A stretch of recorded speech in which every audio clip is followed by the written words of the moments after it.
First of all, let me start by saying thank you very much to all of you, our colleagues from the media, fellow citizens, for coming up for this brief press briefing. And I thank you for your dedication and commitment to the work that you do, which is informing, educating, and entertaining our people. And you have been very good collaborators to those of us in the security sector. I'm sincerely very grateful on behalf of my colleagues to all of you. The matter that has brought us here, which we have spent time on the whole of this morning, that we need to inform you and inform the country about, is a matter of grave concern to all of us. And you know, we have dealt with this issue for over 1 year. It is historically a very controversial matter in our country. And we've come to a point where we have made some very necessary decisions that we need to let you and the country know. For a long time, Marsabit County, in the northeastern part of our country, has been a challenge in terms of security. The county borders Ethiopia. It's a prosperous area with very hard-working people and peace-loving people. But unfortunately, and this has been historical, there have been security challenges over a long period of time. Some of them are perennial challenges that have existed there. Governments and administrations that came before us tried hard to resolve these issues. The security challenges in Marsabit have been by far recently the most costly in our country. You know the lives of the leaders that we have lost as a result of these challenges, the lives of our ordinary citizens that we have lost as a result of these challenges. We in the security sector are counting losses almost every other day because of the security challenges in Marsabit. So, for the last 1 year, we have made all efforts to ensure lasting peace, tranquility, and harmonious life in that county. We started off by localized conversations, supported and led by the NCIC, and that's why you can see our chairman of NCIC is with us. We've used elders, local lay leaders, brought together political leaders in the county to try and persuade them to reduce their arms race in that county. It's like they're in a race of who will acquire more illegal arms and who will arm their goons more than the other. And constantly, as we held these conversations, the leaders have been less than truthful. There is no one group of people in that county, let me be very frank with all of us, there is no one group of leaders that is innocent. Each one of them builds up and arms, thugs, accesses illegal firearms because they're in the neighborhood of a conflict area and a conflict region. And they have constantly taken advantage of that to arm large groups of bandits and thugs. And the unfortunate result has been the loss of lives of innocent people. I have lost count of how many times we have had challenges. You know, innocent school kids attacked a while ago. Last week we lost 6 lives, including the life of a chief and an assistant chief. This has remained constant. The National Security Council ordered a 1-week comprehensive discussion on this matter. And myself and my colleagues in the security sector spent 1 week at the Kenya School of Government, together with the chair of NCIC, who was alternating me, and the 2 bishops and the sheikh from Marsabit, who are leading the clergy from Marsabit. And we spent 1 week, came up with a communique and agreed on what we are going to do, and presented that back to His Excellency the President in his capacity as the chairperson of the National Security Council.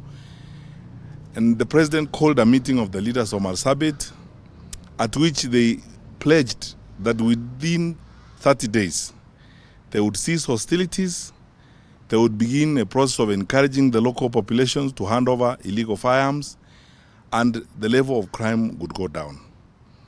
That, as you know, my friends, has not happened because just last week we lost 6 lives. And the president candidly asked them that the government has restrained itself from now taking certain steps in the hope that the leaders of Marsabit will come to their senses and understand that they cannot use their local people, innocent wananchi, as collateral for their political contestations and political wars. This has not happened. Time and time again, we have seen lives senselessly lost. And every time an incident happens, one group blames the other, and it's a constant, endless blame game, irresponsible behavior on the part of the political leadership of that county. So we have a duty. We've come to this painful but necessary decision to do the following. With effect from 6 p.m. tonight, we have placed the whole of Marsabit County under curfew. For 30 days, there will be a curfew in place in Marsabit between 6 p.m. and 6 a.m. We have in the last 1 week built up, and we continue to build, unprecedented security resources in Marsabit, because we must bring that county under peace, and we must ensure that all illegal firearms and illegal arms there are surrendered to law enforcement agencies. We will stay on this operation until sanity prevails and until we stop the senseless loss of lives in that county. We have noticed, for example, a nexus between the proliferation of illegal arms in Marsabit and some activities in the neighboring Isiolo County, especially in Meriti Sub-County, in Com Division, particularly a sub-location called Komu. What happens here is that there are some illegal mining activities that are going on, and these illegal mining activities seem to be funding and supporting some of the conflicts in Marsabit, and some of it, unfortunately, and I must say candidly here, we think some resources are being channeled to terrorist cells. You may recall that just recently, our security forces intercepted a huge cache of explosives in Meriti. Those explosives were meant for Nairobi. They were being moved by a terrorist cell. And that route has become worrisome to all of us over the recent years. I cannot recount the number of times our police officers have disrupted planned terror activity that is being channeled through that route. We have therefore this morning taken the unprecedented decision of declaring Com sublocation in Meriti Sub-County. This is within Com Division in Isiolo, a disturbed area for the next 30 days. What that means in security terms is that we are moving in full-blown and very stiff security activity to that sub-county. And especially in that sub-location where those illegal activities are happening, within the next 30 days, any movement and any activities there must be cleared by the security sector.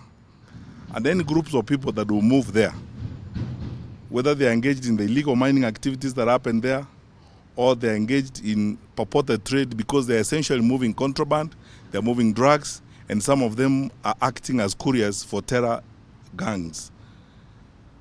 Anyone moving in that direction will be deemed to be an armed, dangerous combatant, and our security sector will deal with you that way. I would like the media also to understand that that sublocation is going to be a security area for the next 30 days. We are moving in security resources to clean up that place and ensure that it's no longer a source of our worry and concern. Finally, as I say this, we are aware and we have noticed, because we have been having increased intelligence activity on the ground for the last 1 month. There could also be spillover and crossover activities of suspected OLF groups from across the border, especially in the area around Sololo. We have a duty to keep our country safe and to keep our territory safe. With immediate effect, we are going to have a cleanup exercise in that area. And everyone should understand that we have a duty to protect our people and to ensure that that part of our country is secure.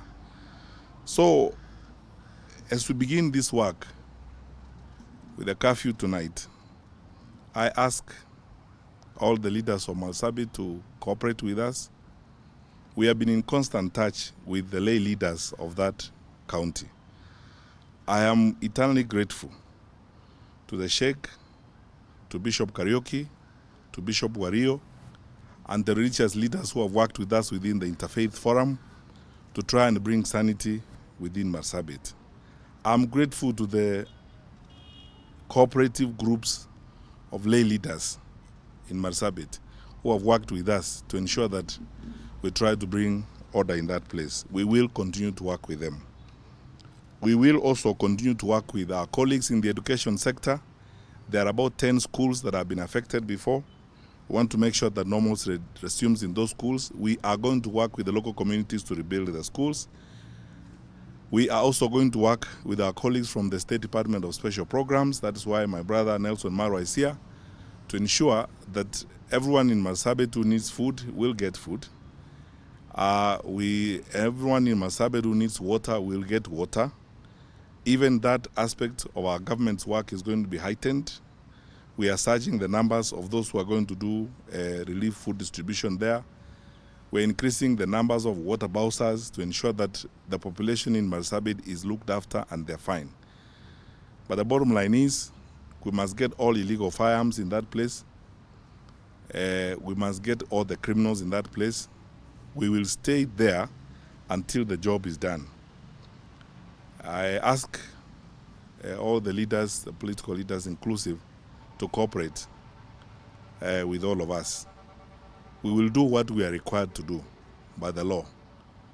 Peaceful and law-abiding citizens who need to go about their activities do not need to be disturbed the way they have suffered in Marsabit. The kind of bestiality acts that we have seen in that area must come to an end.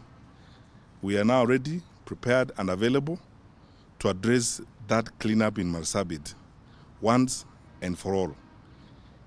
We are prepared for its challenges. It is not going to be easy, and we are not going in there to be popular. We are going in there to solve a problem, and we are always happy to be right than to be popular. That nonsense has gone on for too long, and we cannot stomach it anymore. We have to bring that place to order, and the work begins now. So we have our teams on the ground, and now you'll be briefed consistently by our teams that are already on the ground as they do this work in Marsabit. Once again, thank you, everybody. May God bless you, and let us continue to pray for peace and stability in our country. We need it, especially now that we are approaching the elections. Please, let us refrain from any acts of lawlessness and anything that will hurt our fellow citizens. This is our only home on earth. We are incredibly blessed. God has been kind and gracious to us and given us a wonderful country and wonderful people. Whatever challenges we face, they are ours to confront, as long as we keep peace and we live together one with another. So let's go forth now to Marsabit and do what the Kenyan people expect us to do. First, the MCA was found. He is alive. 4 people in his team had been critically injured. They were rescued by the police. They are admitted in hospital. Other than the 6 lives we lost in that conflict, I am not aware of any other losses that we suffered. So that has been sorted out. On the issue of Baringo, I actually do not see why schools in Baringo should not open. I used to be told that, there was a threat that our children will not do exams all our children who are sitting for KCP in Baringo sat for KCP. All our children who are sitting for KCSE sat for KCSE. The challenges we have in Baringo, the challenges we have been dealing with in Baringo related to, card rustling and the perennial conflict between the communities in that area are being addressed, and they have been addressed. We are seeing the scale of those challenges going down, and we believe that with the development responses the government is making in that area, that will soon be a thing of the past. KDF is in Baringo doing dams, doing water ponds. We have opened up new areas. We are actually even creating new administrative areas so that we can move services closer to the people. We are going to do some security roads in that area. Our Ministry of Transport and Infrastructure Development is right now engaged very deeply on a framework to do the big security road between Nanyuki and Rumuruti to open up that part of Laikipia. We have moved security resources to the northern part of Laikipia and to the southern part of Laikipia to deal with the interaction between Baringo and Laikipia. We are at a better place than we were before, and if we stay focused, all of us, on this course, we will be fine. I think the worst is behind us. Let us focus on how we can build, on the peace that is slowly emerging in that area. The challenges will not end today or even tomorrow. And the question is not whether or not we will face challenges. The question is whether or not we are prepared to deal with those challenges and mobilize the good of our people to move forward and live peacefully. And I am satisfied with the work that our colleagues are doing in Baringo. So I'm not aware of any other part of the country where we should have problems opening schools. But our regional security team in Rift Valley will be properly briefed, and we will be following closely on what is happening there. Thank you.